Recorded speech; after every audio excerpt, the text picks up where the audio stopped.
We still are tracking that disturbance. Nothing has changed over the last half hour.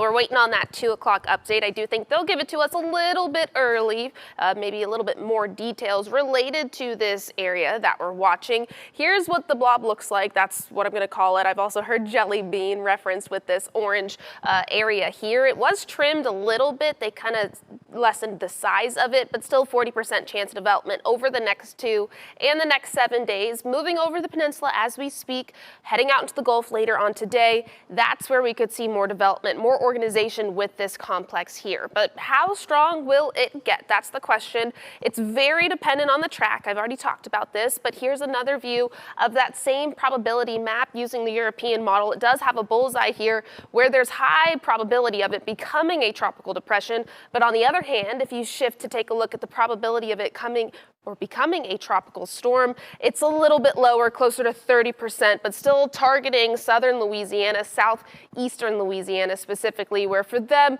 it would be a rainmaker primarily, even regardless of development, because I don't think it will really beat that tropical storm threshold. Still, we've seen recently over the last few weeks, even a tropical storm could bring a lot of rain in a short amount of time and cause a lot of problems. So this is something that a lot of people are keeping a close eye on, including us here, because it's going to be bringing our rain for us later today. We're watching for that development. Most of it is off the coast as of right now, just a few blips on the radar. We should technically see more development as we reach midday, and a little bit later on after that, that's when we start to see coverage increase, reaching the early afternoon hours. You see here our rain chances for today by about 2 o'clock up to 60%, 5 p.m. also at that 60%. So not everybody will see rain all day. It will not be a complete washout of a Tuesday either, but elevated rain chance compared to our typical rainy season afternoons and what we normally see this time of year. I do think that moisture's bumped up just a little bit, aided by that tropical area that we are watching for development. Futurecast, we're going to cycle through this again.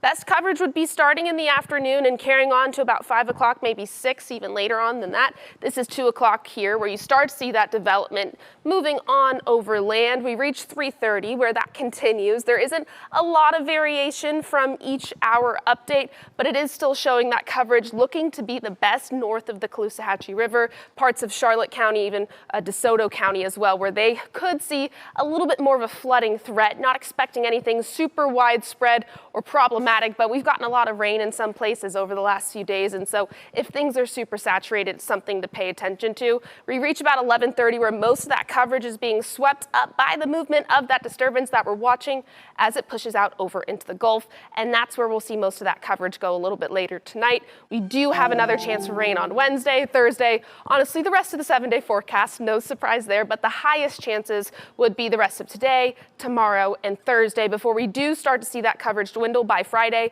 and then carrying on over into the weekend. Really excited about your weekend forecast with Saturday's rain chance looking a little bit lower for us, only about 20%. No storm icon. That's a win for us this time of year.